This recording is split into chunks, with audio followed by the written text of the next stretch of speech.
हम गद्य खंड का पहला चैप्टर करने जा रहे हैं। चैप्टर के अंदर मैं आपको ये बताऊंगी कि कैसे क्वेश्चंस एग्जाम में आते हैं। जीवन परिचय में आपसे केवल 2 रचनाएं या 1 रचना, अक्सर 2 रचनाएं पूछी जाती हैं। तो बात कितने प्रकार के हो सकते हैं, बात अच्छी हो सकती है, बात बुरी हो सकती है। हेलो बच्चा पार्टी, नमस्कार, जय हिंद, राधे राधे। कैसे हैं आप सभी लोग? आशा करती हूँ आप सभी लोग अच्छे होंगे, मस्त होंगे, स्वस्थ होंगे और अपनी पढ़ाई बहुत ही बेहतरीन तरीके से कर रही होंगी।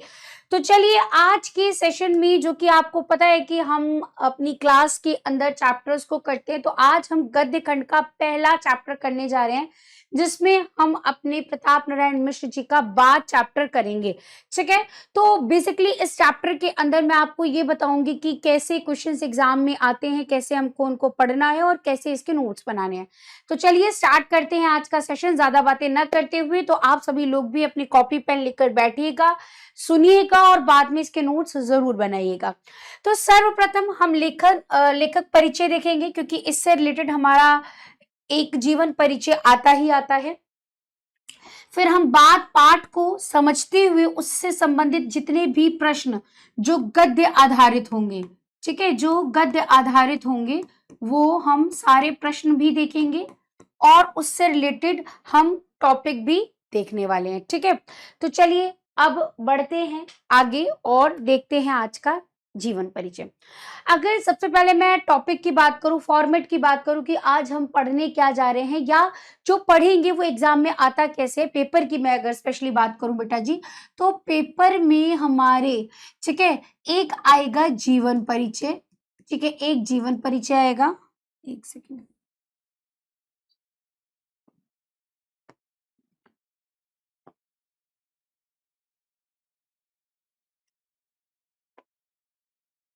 एक आएगा आपका जीवन परिचय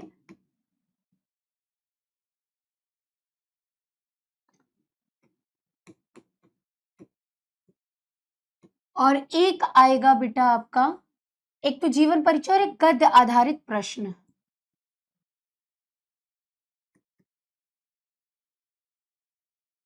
ठीक है, अब गद्य आधारित प्रश्न कैसे आएंगे बेटा जी? आपसे 2 नंबर का संदर्भ, 2 नंबर की व्याख्या और 2 नंबर के प्रश्न पूछे जाएंगे। ठीक है, जन्म, अगर हम प्रताप नारायण मिश्र जी की जन्म तिथि की बात करें तो 1856 में इनका जन्म हुआ था। बैजे गांव, उन्नाव, उत्तर प्रदेश में इनका जन्म हुआ था बेटा। पिताजी का नाम संकटा प्रसाद मिश्र था और मृत्यु की बात करें तो 1894 में इनकी मृत्यु हो जाती है। और प्रमुख कृतियां इनकी जो थी वो कली कौतुक, हटी हमीर, प्रताप पीयूष, मन की लहर, भारत दूरदशा, प्रताप समीक्षा और गौ संकट।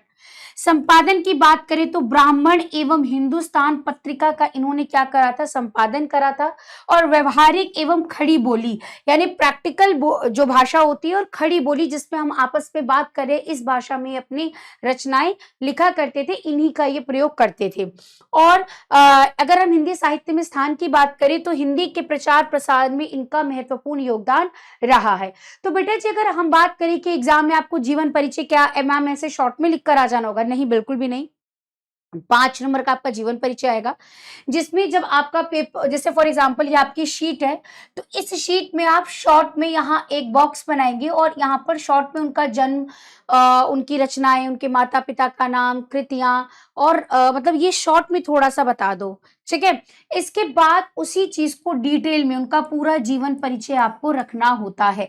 अब वो डिपेंड करता है एग्जामिनर पर कि वो आपको जीवन परिचय में क्या क्या पूछ सकता है। जीवन परिचय में अक्सर उनका जीवन परिचय और रचनाओं से क्वेश्चन आ जाते हैं, कभी कभी ऐसा पूछ रहता है कि साहित्यिक परिचय बताइए, और अक्सर साहित्यिक परिचय हमें उसमें मिलते हैं जो हमारे पद्य खंड के होते हैं। ठीक है, तो साथ साथ में हमें साहित्यिक परिचय, या अब साहित्यिक परिचय का मतलब होता है कि उनकी साहित्य यानी वो जो रचना लिखा करते थे वो उसकी भाषा क्या होती थी, उनकी शैली क्या होती थी, कैसे शब्दों का चयन करते थे, इसी को हम उनकी साहित्यिक विशेषताएं बताते हैं। ठीक है, तो अभी हम वो सारी चीजें भी बात करेंगे, तो अब इसको हमें डिटेल में भी लिखना होगा। तो कैसे लिखेंगे आप कि प्रताप नारायण मिश्र का जन्म उन्नाव जिले के बेजे गांव में सन 1856 ईस्वी में हुआ था। इनके पिता पंडित संकटा प्रसाद मिश्र एक ज्योतिषी थे। वे पिता के साथ बचपन से ही कानपुर आ गए थे। अंग्रेजी स्कूलों के अनुशासन पूर्ण पढ़ाई इन्हें रुचिकर नहीं लगती थी, यानी जो स्कूल में अंग्रेजी पढ़ाई होती थी इन्हें अच्छी नहीं लगती थी। ठीक है, फलतः इन्होंने क्या करा, मतलब उसका परिणाम ये हुआ कि घर पर ही उन्होंने क्या करा, बांग्ला, अंग्रेजी, संस्कृत, उर्दू, फारसी का अध्ययन किया। ठीक है, लावनी बाजों के संपर्क में आकर मिश्र जी ने लावनियां लिखनी भी शुरू की और यहीं से इनकी कविता का श्री गणेश यानी प्रारंभ हुआ। बाद में आजीवन इन्होंने हिंदी की सेवा करी, यानी लाइफ टाइम तक इन्होंने हिंदी का ही काम करा था। कानपुर के सामाजिक राजनीतिक जीवन से भी इनका गहरा संबंध था। वे यहाँ अनेक सामाजिक संस्थाओं के संबद्ध थे, यानी जुड़े हुए थे। इन्होंने कानपुर में एक नाटक सभा की भी स्थापना की थी, जो भारतेंदु के व्यक्तित्व से अत्यंत प्रभावित थी और इन्हें अपना गुरु और आदर्श मानते थे। यानी अगर हम प्रताप नारायण मिश्र की बात करें तो ये अपना गुरु किसे मानते थे, भारतेंदु हरिश्चंद्र जी को मानते थे, और उन्हीं को गुरु मानते हुए इन्होंने क्या कर रखा था कि एक नाटक सभा की भी इन्होंने स्थापना करा रखी थी। ठीक है, इसके बाद अगर हम बात करें तो अपनी हाजिर जवाबी और हास्य प्रियता मतलब हंसी मजाक वाली भाषा के कारण वे कानपुर में काफी लोकप्रिय थे। इनकी मृत्यु कानपुर में ही सन 1894 में हो जाती है। ठीक है, अब बात करें इनकी कृतियों की, तो इनकी कृतियां हैं मिश्र जी की द्वारा लिखी पुस्तकों की संख्या 50 है, जिसमें प्रेम पुष्पावली, मन की लहर, मानस विनोद आदि काव्य संग्रह, कली कौतुक, हठी हम्मीर, गौ संकट, भारत दूरदशा, जुआरी कुआरी आदि प्रमुख है। नागरी प्रचारणी सभा काशी द्वारा प्रताप नारायण मिश्र ग्रंथावली नाम से इनकी समस्त रचनाओं का संकलन प्रकाशित हुआ है। अब मैं आपको बताऊं बेटा जी, जीवन परिचय में आपसे केवल 2 रचनाएं या 1 रचना, अक्सर 2 रचनाएं पूछी जाती हैं, तो आप उतनी ही लिख कर आएंगे। तो आप कहेंगे कि मैम आपने इतनी सारी रचनाएं इस वजह से दी है ताकि आप लोगों को ये एमसीक्यू में हेल्प कर सके, आपको उनकी रचनाएं याद हो सके। ठीक है, बाकी एग्जाम में आपने जीवन परिचय लिखा, उनकी साहित्यिक परिचय लिखा और लास्ट में उनकी रचनाएं, कृतियां हमेशा लास्ट में रखिएगा। ठीक है, क्लियर है बेटा? चलिए, अब अगर मान लीजिए उनका साहित्यिक परिचय पूछ लिया जाए, तो प्रतिभा एवं परिचय के बल पर अपने 38 वर्ष के अल्प जीवन यानी कम समय तक ये जीवित रहे थे, में पंडित प्रताप नारायण मिश्र ने हिंदी निर्माताओं की वृहदयी भारतेंदु हरिश्चंद्र, बालकृष्ण भट्ट और प्रताप नारायण मिश्र में अपना विशिष्ट स्थान बना लिया।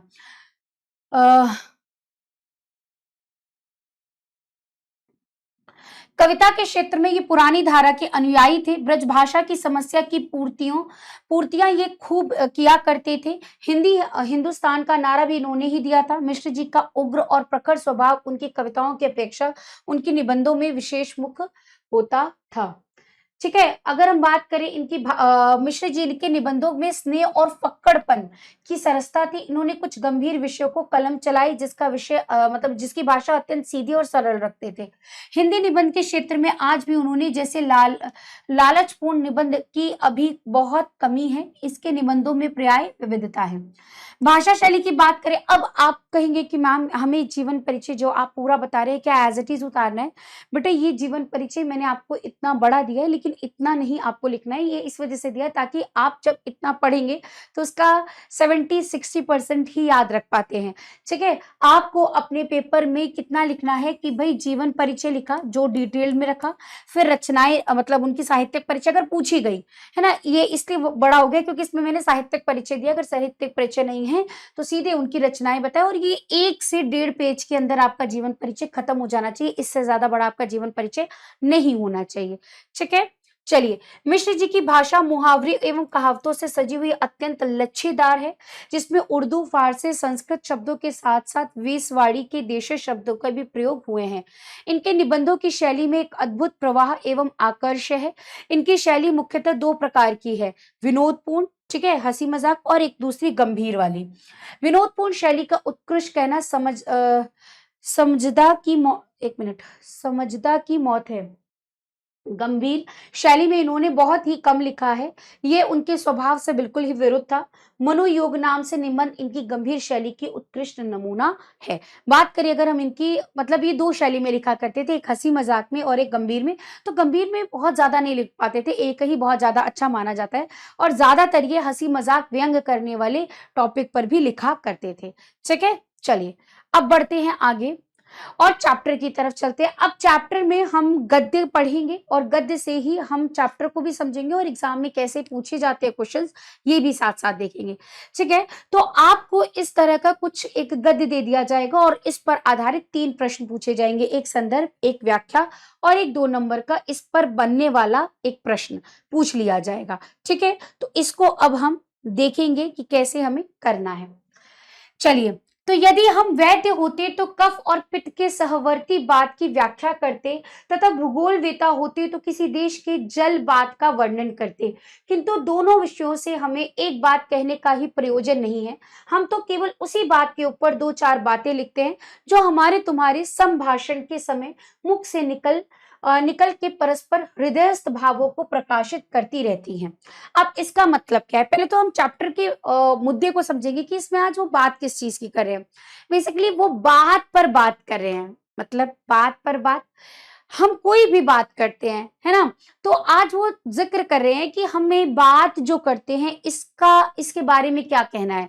ठीक है, तो जैसे हम आपस में या किसी से भी, जैसे आपको मैं पढ़ा रही हूँ तो मैं कुछ ना कुछ बता रही हूँ और इसको भी मैं आपसे कहीं ना कहीं बात कर रही हूँ। ठीक है, अब अगर आप किसी से कुछ बात कर रहे होते हैं, हो सकता है वो हंसी मजाक वाला, हो सकता है कोई गंभीर विषय हो सकता है कोई दुखद हो, कोई हो सकता है बहुत हंसी आ रही हो उस पर, तो बात का कोई ना कोई विषय होता है और यहाँ पर वही वो जिक्र कर रहे हैं।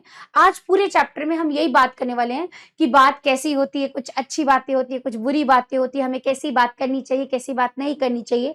ठीक है, तो इस पर सबसे पहले वो अपनी चैप्टर की जब शुरुआत करते हैं तो वो इस तरह से कहते हैं कि बात जो है, अगर मैं भूगोल का वेता होता यानी भूगोल का जानकार होता तो मैं भौगोलिक विषय पर लिखता, या मैं अगर वैद्य होता यानी डॉक्टर होता तो मैं कफ और पित्त के बारे में बात करता।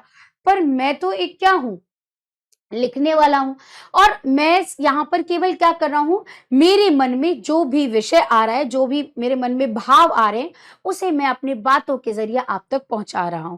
ठीक है, वही चीज यहाँ पर लिखा हुआ है कि यदि हम वैद्य होते तो कफ और पित्त के सहवर्ती यानी कफ और पित्त के बारे में बात करते, और यदि मैं भूगोल का जानकार होता तो किसी देश के जल बात का वर्णन करता, किंतु दोनों विषयों से हमें एक बात कहने का ही प्रयोजन नहीं है, मतलब दोनों ही विषयों पर मैं कोई बात नहीं कर सकता क्योंकि मुझे इसके बारे में कोई जानकारी ही नहीं है।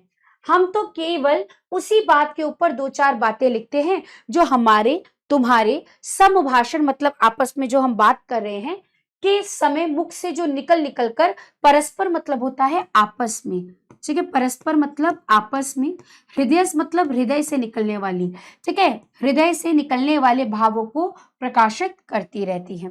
ठीक है, तो अब इस पे जितना आपसे रेखांकित करके दिया गया है इसी पर आपसे प्रश्न पूछा जाएगा। तो सबसे पहले आएगा आपका संदर्भ। तो आप लिखेंगे कि प्रस्तुत गद्य अवतरण हमारी पाठ्य पुस्तक हिंदी गद्य में संकलित एवं पंडित प्रताप नारायण मिश्र द्वारा लिखित बात शीर्षक पाठ से लिया गया है।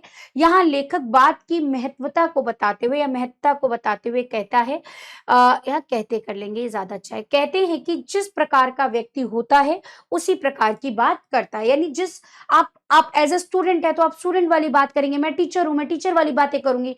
ठीक है, हर किसी का अपना विषय होता है और वो अपने विषय के अकॉर्डिंग बात करता है। ठीक है, अब इसकी व्याख्या लिखेंगे कि लेखक ये स्पष्ट करता है कि व्यक्ति का स्वभाव और उसके कार्य एक दूसरे से गहराई से जुड़े होते हैं। वह जैसा काम करता है वैसे ही वातावरण में ढल जाता है और उसी से जुड़ी हुई बातें करता है। मसलन अगर कोई वैद्यराज है यानी डॉक्टर है तो उसका ध्यान स्वाभाविक रूप से रोग जैसे पित्त आदि पर केंद्रित रहेगा। इसी तरह यदि कोई भूगोल का जानकार है तो वह जलवायु या प्रकृति के विषयों पर बातचीत करेगा। लेकिन लेखक यहाँ यह बताना चाहता है कि उसका उद्देश्य ऐसे विषयों पर चर्चा करना नहीं है। वह उन बातों पर लिखता है जो दिल में उठती हैं और वाणी के माध्यम से एक्सप्रेस होती हैं, अभिव्यक्त होती हैं। हमारे मन में जो भावनाएं पल पल जन्म लेती हैं, जब उन्हें हम शब्दों में ढालते हैं, दूसरों से साझा करते हैं, दूसरों से बांटते हैं, तो वही बात कहलाती है। ठीक है, तो आपने जब इन पंक्तियों को पढ़ा, उसको आपने समझा, अब अपनी लैंग्वेज में आप उसे बनाकर बिल्कुल लिख सकते हैं। ठीक है, तो यहां से आपका 2 नंबर की व्याख्या तैयार हो गई, 2 नंबर का संदर्भ, और इस पर आपसे क्वेश्चंस पूछे जा सकते हैं। जैसे हम अपने हृदयस्थ भावों की अभिव्यक्ति किसके माध्यम से करते हैं? तो किससे करते हैं? हृदय भावों की अभिव्यक्ति बात के माध्यम से करते हैं। भूगोलवेता किसका अध्ययन करता है? जलवायु और वातावरण का। वैद्य किस बात का वर्णन करेगा? तो कफ और पित्त का। बस, और इस तरह से हमारा एक गद्य पूरा हो गया और उसके क्वेश्चंस पूरे हो गए, और इस तरह से इसी फॉर्मेट में आपके एग्जाम में भी आएगा। ठीक है बेटा जी, तो आपको इसलिए पूरा चैप्टर अच्छे से समझना बहुत जरूरी है, और जो उसके अंदर रेखांकित करके दिए गए गद्य हैं वो सभी प्रैक्टिस करने होंगे लिख कर। ठीक है, चलिए अगले गद्य की तरफ चलते हैं और चैप्टर में आगे बढ़ते हैं। जब परमेश्वर तक का बात प्रभाव पहुंचा है तो हमारी कौन बात रही? हम लोगों के तो गात माही बात करामात है। देखो, गात माही यानी शरीर, गात मतलब होता है शरीर, माही में, बात करामात माने शरीर में ही कोई ना कोई बात है। ठीक है, नाना शास्त्र यानी अनेक प्रकार के शास्त्र, पुराण, इतिहास, काव्य, कोश इत्यादि सब बात ही के तो फैलावे हैं, जिनके माध्यम से एक एक बात ऐसी पाई जाती है जो मन, बुद्धि, चित्त, ठीक है, चित्त मतलब होता है, आप एक तरह से यहाँ पर हम कहेंगे कि हमारी बौद्धिक शक्ति को बात करेंगे, को अपूर्व दशा में ले जाने वाले अथक, अथक होगा, लोक परलोक में सब बात बनाने वाली है। यद्यपि बात का कोई रूप नहीं बतला सकता है कैसी है, पर बुद्धि दौड़ाइए तो ईश्वर की भांति इसके भी अनगणित ही रूप पाएगा। बड़ी बात, छोटी बात, सीधी बात, खोटी बात, टेढ़ी बात, मीठी बात, कड़वी बात, भली बात, बुरी बात, स्वाति बात, लगती बात इत्यादि बात। ठीक है, तो अब यहाँ पर वो क्या कहते हैं कि जब बात पर बात आती है तो इंसान ने तो भगवान को भी नहीं छोड़ा, भगवान पर भी बात हो जाती है, फिर तो हमारी इंसान की बात है, हमारे पास तो बात ही बात है। ठीक है, फिर वो ये कहते हैं कि बात कैसे मतलब अगर आप कोई भी चीज उठाकर देख लो, अपने किताब उठाकर देख लो, पुराण उठाकर देख लो, इतिहास उठाकर देख लो, ठीक है, अपना साहित्य उठाकर देख लो, कविता उठाकर देख लो, तो उन सब में भी तो बात करी जाती है, वो भी तो एक बात ही बता रहे होते हैं। तो बात कितने प्रकार के हो सकते हैं? बात अच्छी हो सकती है, बात बुरी हो सकती है, बात कड़वी हो सकती है, बात मीठी हो सकती है, बात किसी को चुभ सकती है, बात किसी को अच्छी लग सकती है। ठीक है, भली बात हो सकती है, मीठी बात हो सकती है, टेढ़ी बात हो सकती है। ठीक है, छोटी बात, हम लोग कई बार कहते हैं ना, तुम छोटी छोटी बातों पर लड़ जाते हो, तुमने बहुत बड़ी बात कर दी है ना, तुमको ये बात नहीं कहनी चाहिए थी, तुम्हारी बात मेरे मन पर लग गई, ऐसा हम कई बार बोलते हैं ना। तो बिल्कुल एज इट इज उन्हीं का ही जिक्र यहाँ पर प्रताप नारायण मिश्र जी भी कर रहे हैं कि बात की भी कई प्रकार होते हैं। ठीक है, अब इसी चीज को आपको व्याख्या में लिखना है, तो संदर्भ सेम रहेगा। अब हम व्याख्या देखेंगे।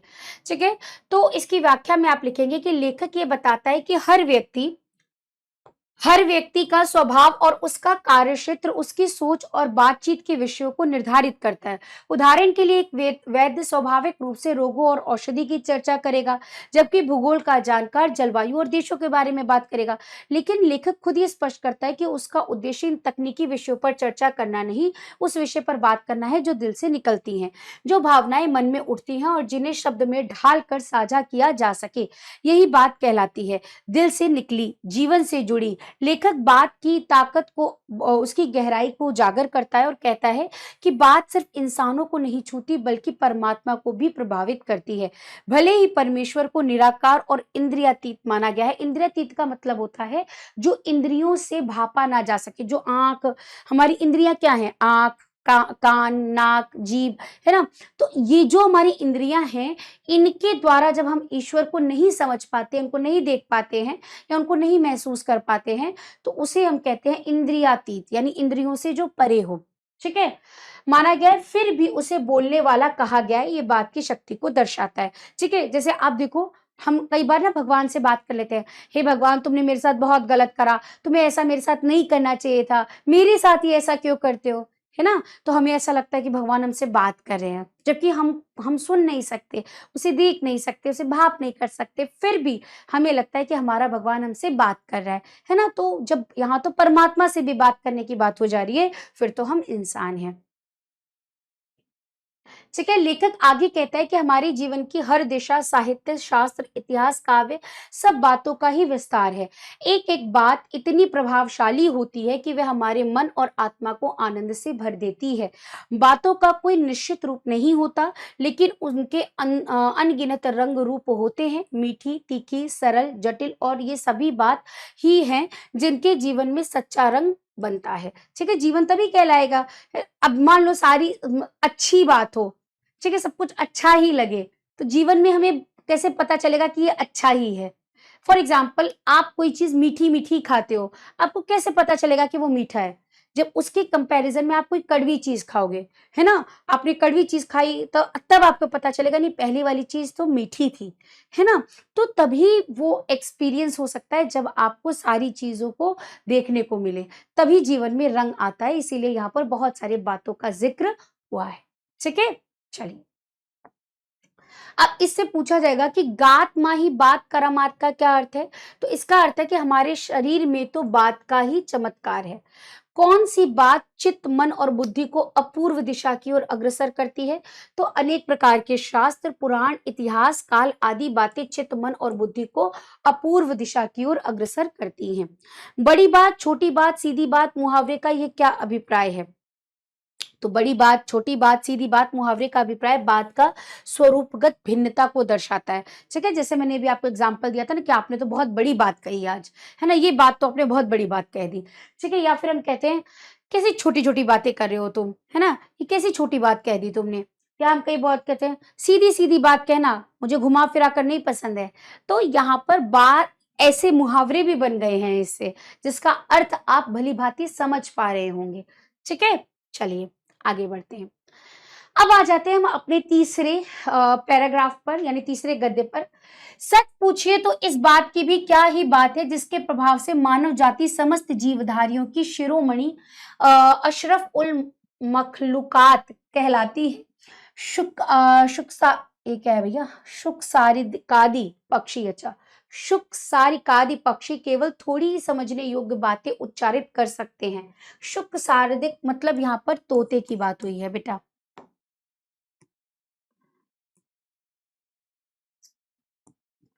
तोता, ठीक है? जो तोता होता है वो थोड़ी-थोड़ी बातें कह सकता है ना?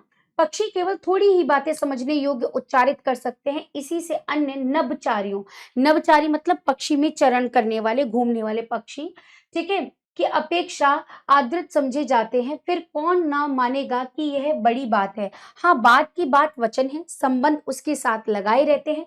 बात की बात इतनी बड़ी है कि परमात्मा को लोग निराकार कहते हैं, तो भी इसका संबंध उसके साथ लगाए रहते हैं। वेद ईश्वर का वचन है। कुरान शरीफ कलामुल्लाह मुल्लाह मुल्लाह है। Holi Bible word of the God है। ये वचन कलाम और कई बात के पर्याय हैं जो प्रत्यक्ष मुख से बिना स्थिति नहीं कह सकती, पर बात की महिमा के अनुरोध से सभी धर्मावलंबियों ने बिना बानी वक्ता बड़ जोगी वाली बात मानी है। अब इसका अर्थ क्या है? बहुत सारे बच्चे तो सोच रहे होंगे मैम ये लाइन ही नहीं समझ में आ रही होगी। देखिए, वो यहाँ पर कहना चाह रहे हैं प्रताप नारायण मिश्र कि इंसान ने जब परमात्मा परमात्मा जो कि बोल नहीं सकता, लेकिन उससे जुड़े हुए भी कुछ बातों को निकाल लिया है, उनसे भी जुड़े कुछ बातों को वो ज़िक्र करता है। जैसे फॉर एग्ज़ाम्पल जब हम वेद पुराण पढ़ते हैं, तो उससे जुड़ी हुई बातों को मानते हैं, ठीक है? वहीं पर अगर हम बाइबल की बात करें, तो उसे क्या कहा जाता है? बाइबल वर्ड ऑफ गॉड यानी बाइबल क्या कहा जाता है कि बाइबल में जो बातें कही गई हैं, वो गॉड ने कही हैं। उसमें एक-एक वर्ड गॉड के यानी भगवान के द्वारा कही गई हैं, ठीक है? और इसी तरीके से कुरान शरीफ की बात करी जाए, तो उसमें भी कहा जाता है कि उसको भी उसके अंदर भी जो भी चीज़ें लिखी गई हैं, उसमें भी परमात्मा के द्वारा ही कुछ न कुछ बातें कही गई हैं और उसी को लिखा गया है, ठीक है? और अगर हम वेद की बात करें तो वेद में भी वही लिखा गया है जो परमात्मा ने कहा है, ठीक है? ये वचन कलाम और कई तरह के पर्याय हैं, ठीक है? तो इसमें कई तरह से मतलब कोई इसे वचन बोलता है, कोई इसे कलाम बोलता है, ठीक है? या कोई इसे कलमा बोलता है, कोई इसे मतलब अ, भगवान की बात बोलता है, तो अलग-अलग नाम से जाने जाते हैं और इसमें ईश्वर को जोड़ दिया जाता है बात से। चलिए, तो वस्तुतः बात का महत्व इतना अधिक है कि उसका वर्णन करना कठिन हो जाता है। यदि बात के महत्व को लेख की तरह लिखा जाए, तो एक ग्रंथ बन सकता है। संसार में मानव को समस्त प्राणियों से श्रेष्ठ माना गया है। उसका मुख्य कारण यही बात है कि मानव ही एकमात्र ऐसा प्राणी है जो बात करने में चतुर है। इसी कारण वह सभी प्राणियों में सबसे महान और श्रेष्ठ माना जाता है। ठीक है? अच्छा हाँ, मैंने एक चीज़ और यहाँ पर छूट गया था। जैसे यहाँ पर था कि सबसे ज़्यादा बात में अगर किसी को श्रेष्ठ माना जाता है तो मानव को माना जाता है, और अगर हम पक्षियों में बात करें तो उसमें थोड़ा-सा तोते को भी हम मानते हैं, क्योंकि तोता भी थोड़ा बहुत बोल सकता है। ठीक है? मानव की भाषा में तोता, मैना आदि पक्षी थोड़ा समझने योग्य बातें उच्चारण कर लेते हैं, जिसके कारण वे आकाश में विचरण करने वाले अन्य पक्षियों की तुलना में श्रेष्ठ माने जाते हैं। इसलिए उनका जन सामान्य में आदर किया जाता है। इतना सब कुछ होते हुए भी भला कौन ऐसा व्यक्ति होगा जो बात की महत्ता को स्वीकार नहीं करेगा। बात की महत्ता के बारे में लोग भगवान का संबंध उससे जोड़ते हैं। यद्यपि लोग भगवान को बिना आकार वाला मानते हैं, किंतु लोग उससे फिर भी श्रेष्ठ उपदेश वक्ता मान लेते हैं। ठीक है? भगवान को कहते हैं ना कि भगवान तो निराकार है, लेकिन फिर उन्हीं के उपदेशों को मान लेते हैं। ठीक है? कई जगह पर हम जैसे हम धर्म की बात करते हैं, तो धर्म में कहा जाता है ना कि ईश्वर तो निराकार है। तो जब निराकार है तो वो कैसे बात कर सकता है? लेकिन फिर भी हम उनके द्वारा बताए गए नियमों पर चलते हैं, है ना? तो इसी तरीके से यहाँ पर भी वही बात प्रताप नारायण मिश्र जी भी कह रहे हैं। उपदेश वक्ता कहकर उसकी सर्वोच्च सत्ता को स्वीकार करते हैं। लेखक बात की महत्ता का वर्णन करते हुए ये कहता है कि यदि यह कहा जाए कि भगवान तो निराकार होने के कारण उपदेश कर ही नहीं सकते, तो मनुष्य से भी निम्न श्रेणी में आ जाते हैं, क्योंकि मनुष्य तो बातचीत करने में समर्थ है। अतः बात सदुपदेश की भगवान को मनुष्य से श्रेष्ठ बनाती है। इसलिए शायद सभी धर्मावलंबी भगवान का संबंध भाषण शक्ति से अवश्य जोड़ते हैं, चाहे वह उससे निराकार रूप से समर्थक हो या साकार। देखो यहाँ पर कितनी बड़ी बात वो कह रहे हैं, समझिएगा इसका अर्थ। वो ये कह रहे हैं कि अगर निराकार है ईश्वर, ठीक है, तो भगवान बोल नहीं सकते, और वो बोल नहीं सकते, और जो बोल सकता है वो सबसे श्रेष्ठ माना जाता है। जैसे इंसान है, और पक्षियों में भी तोता और शुक है, ठीक है, मैना है। अगर इसके बाद अगर हम ईश्वर की बात करें, तो अगर ईश्वर बोल नहीं सकता तो फिर वो तो सबसे निम्न श्रेणी में आना चाहिए। इसीलिए जो धर्म चलाने वाले लोग हैं, जो धर्म के अनुयायी हैं, उन्होंने भगवान को श्रेष्ठ बनाने के लिए उनको उनके उपदेशात्मक जो ग्रंथ है उनसे उनको जोड़ दिया, ताकि भगवान श्रेष्ठ माने जाए। ठीक है? ये बात प्रताप नारायण मिश्र कहना चाह रहे हैं। चलिए, निराकार परमात्मा का संबंध बात से कैसे है? तो हिंदू समाज में वेदों को ईश्वर का वचन कहा जाता है, साथ ही ईश्वर को निराकार भी कहा जाता है। मानव जाति समस्त जीवधारियों को क्यों शिरोमणि है? शिरोमणि मतलब जो सबसे शीर्ष पर हो और फेमस हो, मतलब मेन हो वो। ठीक है? बात का प्रभाव के कारण मानव जाति जीवधारियों की शिरोमणि है, यानी सबसे उच्च स्तर पर आती है। शिरोमणि मतलब उच्च स्तर पर।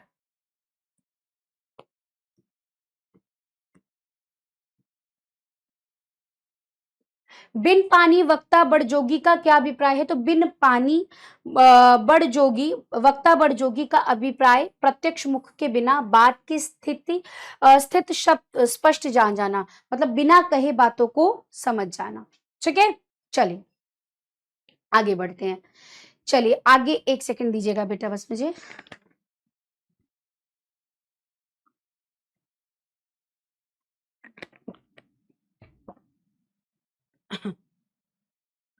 बात के काम भी इसी भांति अनेक देखने में आते हैं। प्रीति, वैर, सुख दुख, श्रद्धा घृणा, उत्साह अनुत्साह आदि जितनी उत्तमता और सहजता बात के द्वारा विदित हो सकती है, दूसरी रीति वैसी सुविधा ही नहीं है।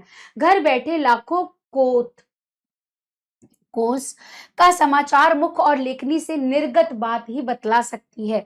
डाकखाने अथवा तारखाने के सहारे से बात की बात में चाहे जहां की जो बात हो जान सकते हैं। अब इसमें क्या कह रहे हैं कि बात के काम भी अनेक प्रकार से, मतलब बात के जरिए हम प्रेम दिखा सकते हैं। ठीक है? सुख दिखा मतलब प्रेम दिखा, प्रीति मतलब होता है प्रेम, वैर मतलब होता है किसी के साथ दुश्मनी, ठीक है। सुख, दुख दिखा सकते हैं, श्रद्धा दिखा सकते हैं, घृणा, घिन दिखा सकते हैं, उत्साह दिखा सकते हैं, अनुत्साह दिखा सकते हैं। बात से ही ना, जैसे फॉर एग्जाम्पल आपने क्लास में टॉप किया तो आप खुशी खुशी आप कहोगे, आकर के से एकदम एक्साइटेड होकर बोलोगे कि पापा मैंने टॉप किया है, मैंने टॉप किया है ना। तो वो आप एक्सप्रेस किससे करोगे? बातों से करोगे। आप किसी चीज पर दुखी हो तो आप मुंह उतार के एकदम धीमी आवाज में बात करोगे। तो जो भाव मन में आ रहे हैं, चाहे वो सुख के हो, चाहे दुख के हो, जो प्रेम के हो, चाहे वो घमंड के हो, चाहे वो दुश्मनी के हो, वो सभी चीज हम बात के जरिए ही एक्सप्रेस कर पाते हैं, अभिव्यक्त कर पाते हैं, ठीक है। और वो कहते हैं कि मतलब हम लेखनी के जरिए, जैसे डाक के द्वारा, अब तो फोन आ गए हैं, पहले के टाइम में क्या होता था, डाक होता था, ठीक है। तार के द्वारा, डाक और तार के द्वारा, यानी बेसिकली हम किसका यूज करें? पत्रों के द्वारा, ठीक है। हम अपनी बातों को एक जगह से दूसरी जगह तक पहुंचा सकते थे। बात बढ़ जाती है, बात उकड़ती है, हमारे तुम्हारे भी सच काम बात पर ही निर्भर करते हैं। बातें हाथी पाई, ये बातें हाथी पांव, बात ही से पराये अपने और अपने पराये हो जाते हैं, ठीक है। बातें हाथी पाएंगे, बातें हाथी पांव का अर्थ क्या है कि अगर कोई अच्छी बात करेगा तो उसे राजा क्या करेंगे? वही उपहार में हाथी दे देंगे। और अगर तुमने गलत बात करी तो उसी हाथी के नीचे तुम्हें कुचलवा भी सकते हैं, है ना। तो वो ये कहते हैं कि बात ही आपको हाथी दिलवा सकता है और बात ही आपको हाथी के पांव के नीचे ला सकता है। बात से ही पराये अपने हो जाते हैं और अपने पराये हो जाते हैं। मक्खी चूस उदार, यानी मक्खी चूस हो, वो उदार प्रकृति का, उदार मतलब क्या? जो किसी की हेल्प करने वाला हो। और जो उदार हो वो क्या हो जाएगा? स्व स्वल्प, वही स्वल्प मतलब बहुत कम खर्च करने वाला, ठीक है। कापुस्त यानी युद्धा उत्साही, यानी जिसके अंदर बिल्कुल भी एकदम बोले ना कायर जो हो, वो युद्ध करने, जो किसी को आप इतना ज्यादा मोटिवेट कर दो कि वो युद्ध करने के लिए तैयार हो जाए। और जो युद्ध प्रिय है और उसको आप बहुत शांति की बात समझा दो तो वो शांति को अपना ले। जो कुमार यानी गलत रास्ते पर जाता हो उसको आप अच्छे से समझा दे तो वो सही रास्ते पर आ सकता है। और जो सही रास्ते पर चल रहा हो, अगर कोई उसको गंदी बात सिखा दे तो वो गलत रास्ते पर जा सकता है, ठीक है। ये सारी चीजें तभी हो सकती हैं जब आपस में बातचीत होगी, ठीक है बेटा जी। चलिए, तो लेखक बात के विभिन्न रूपों पर प्रकाश डालते हुए कहता है कि बात का प्रभाव बहुत व्यापक होता है। बात कहने के ढंग से उसका प्रभाव घटता अथवा बढ़ता है। निश्चय ही हमारे बात करने के ढंग से हमारा प्रत्येक कार्य प्रभावित होता है। बात के प्रभावशाली होने पर कवि राजाओं से पुरस्कार में हाथी तक प्राप्त कर लेते हैं, किंतु कटु यानी बुरी बात करने पर राजाओं द्वारा लोग हाथी के पांव के नीचे कुचल भी दिए जाते थे। ये बात भी सिद्ध है कि बात अर्थात वायु प्रकोप से हाथी पांव नामक रोग भी हो जाता था। किसी भी वाणी से प्रभावित होकर बड़े बड़े कंजूस भी उदार हृदय वाले बन जाते हैं। परिश्रम से अर्जित अपनी संपत्ति परोपकार के लिए अर्पित कर देते हैं। इसके विपरीत कटु वाणी के प्रभाव से उदार हृदय व्यक्ति अपने साधनों को समेट लेता है।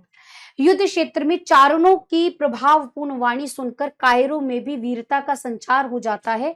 और यदि बात लग जाए तो युद्ध चाहने वाला व्यक्ति भी शांति प्रिय बन जाता है।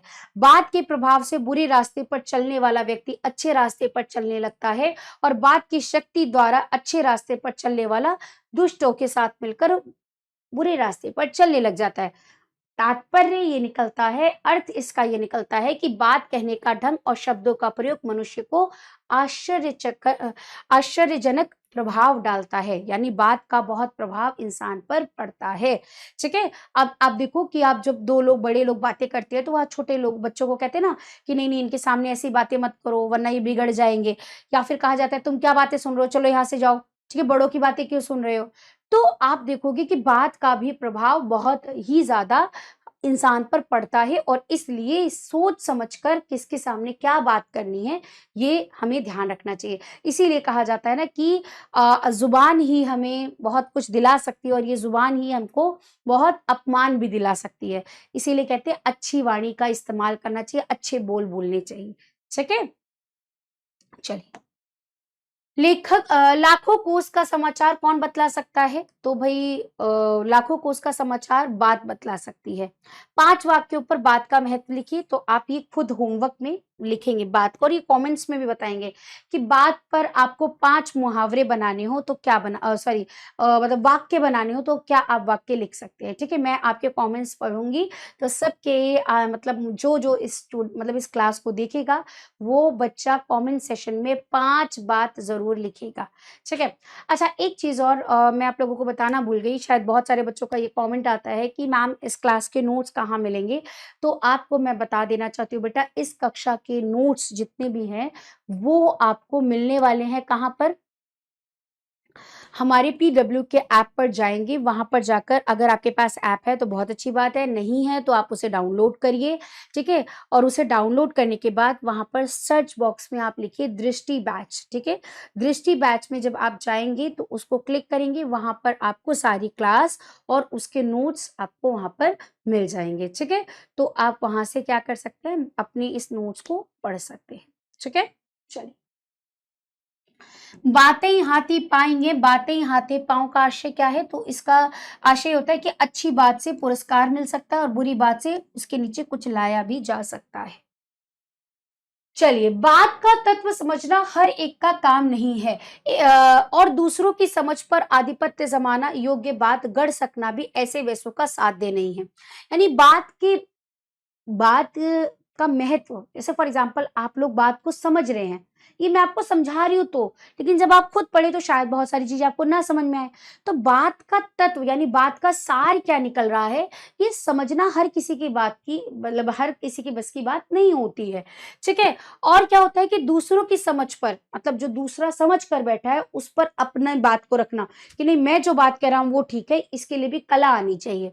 ठीक है, बड़े-बड़े विज्ञवरों और महा कवीश्वरों के जीवन बात के ही समझने और समझाने में बीत गए। यानी जो बड़े-बड़े विद्वान हैं और बड़े-बड़े कवियों क्या का पूरा जीवन इसी में बीत गया कि वो अपनी बातों को कैसे समझा सकते हैं।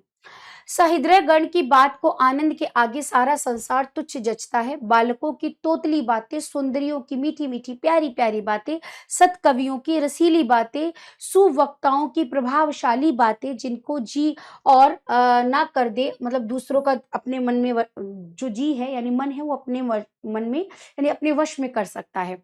और उसे पशु नहीं पाषाण खंड कहना चाहिए, क्योंकि कुत्ते बिल्ली आदि की विशेष समझ नहीं होती तो वो पुचकार के तू तू पूसी पूसी इत्यादि बातें कह दो तो भावार्थ समझ के यथा सामर्थ्य स्नेह प्रदर्शन करने लगते हैं। फिर वह मनुष्य कैसा जिसके चित्त पर दूसरे हृदयवान की बात का असर न पड़े। कहने का अर्थ यहाँ पर है कि बात का मनुष्य पर बहुत असर पड़ता है। कि आप देखो बच्चों की तोतली भाषा कितनी अच्छी लगती है, कितना प्यारा बोल रहा है बच्चा, है ना। उसी तरीके से जो प्रेमिका होती है उसकी मीठी मीठी बातों में आ जाते हैं लोग, वो बात मन को लग जाती है। ठीक है, और दूसरी बात क्या कहते हैं कि जो कवि अपनी अपनी बातें लिखते हैं, वो कविताएं सुनकर आपको बड़ा आनंद आता है तो वो भी एक बात होती है और आपको अच्छी लगती है। जो आपको बहुत मोटिवेट करते हैं, मोटिवेशन देते हैं, अच्छी बातें करते हैं, सुवक्ता कहलाते हैं वो। तो जो सुवक्ता होते हैं उनकी प्रभावशाली बातें सुनकर भी आपके हृदय पर कुछ ना कुछ प्रभाव पड़ता है। यहाँ पर जो लेखक है वो ये कहना चाह रहे हैं कि उसका हृदय पाषाण होगा यानी पत्थर होगा, जिसके हृदय पर कोई प्रभाव नहीं पड़ता। ऐसे तो कुत्ता और बिल्ली को भी अगर आप थोड़ा सा पुचकार दें तो वो भी अपने मतलब जितना वो समझ पाते हैं उसके अकॉर्डिंग उसका क्या करते हैं, थोड़ा-सा एक जवाब में मतलब प्रेम दिखाने लग जाते हैं। वो भी छोटी-छोटी बातें समझ जाते हैं, तो फिर तो इंसान तो सारी बातें समझ सकता है। और अगर उसके हृदय पर बात का कोई असर नहीं पड़ रहा, तो इसका मतलब उसका हृदय नहीं, पत्थर है। ठीक है? चलिए, तो इसकी व्याख्या करेंगे कि विद्वान की बात का तात्पर्य समझ पाना प्रत्येक व्यक्ति के लिए सरल काम नहीं है। साथ ही साथ दूसरों को प्रभावित कर सकने वाली बात भी कह देना साधारण मनुष्य का काम नहीं है। संसार में बड़े-बड़े ज्ञानियों एवं कवियों का जीवन बात से तात्पर्य को समझने और समझाने में ही बीत जाता है। मित्रों की बात में जो आनंद मिलता है उसके आगे सारा संसार फीका पड़ जाता है। बालकों की तोतली बोलियों में, सुंदरियों की मीठी-मीठी प्यारी-प्यारी बातों में, कवियों के रसीले कथनों में और सुंदर वक्ताओं की प्रभावशाली सशक्त बातों में जो आकर्षण होता है वह सभी के मन को मोहित कर देता है। जो इसके प्रभावित नहीं होते वे पशु ही क्यों पत्थर ही शिला की भांति शुष्क और कठोर हो जाते हैं। चलिए, बालकों की बातें कैसी होती हैं? तो सुंदर, मीठी, प्यारी-प्यारी। इस अवतरण में पाषाण खंड से क्या मतलब क्या अर्थ लिया गया है? इसका क्या आशय है? तो पाषाण खंड यानी पाषाण हृदय उसे कहा जाएगा जिसके हृदय पर कोई भी बात का प्रभाव ना पड़ता हो। विद्वान एवं कवियों का जीवन कैसे बताया गया है? समझने और समझाने वाला जीवन बताया गया है। ठीक है। लास्ट आ जाता है आपका कि हमारे परम पूज्य आर्यगण अपनी बात का इतना पक्ष करते थे कि तन तिय तनया धाम धन धरनी सत्य संद कह तऊन सम बरनी अथ- अथच अर्थ हुआ ये प्राणन से सुत अधिक है, सुत से अधिक प्राण ते दूने दशरथ तजे वचन न दीन्हे जान इत्यादि इन अक्षर संबद्धता कीर्ति सदा संसार पट्टिका पर सोने के अक्षरों में लिखी रहेगी। पर आजकल के बहुतेरे भारत कुपुत्रों के ढंग को पकड़ रखा है मर्द की जुबान और गाड़ी का पहिया चलता फिरता ही रहता है। आज जो बात है कल ही क्या हो जाएगी, स्वार्थ अंधता के वश में हुजूरों की मर्जी के ये क्या है, मुहाफिक मुआफ़िक मतलब उसके अकॉर्डिंग, ठीक है? दूसरी बातें हो जाने में तनिक भी विलंब की संभावना नहीं है।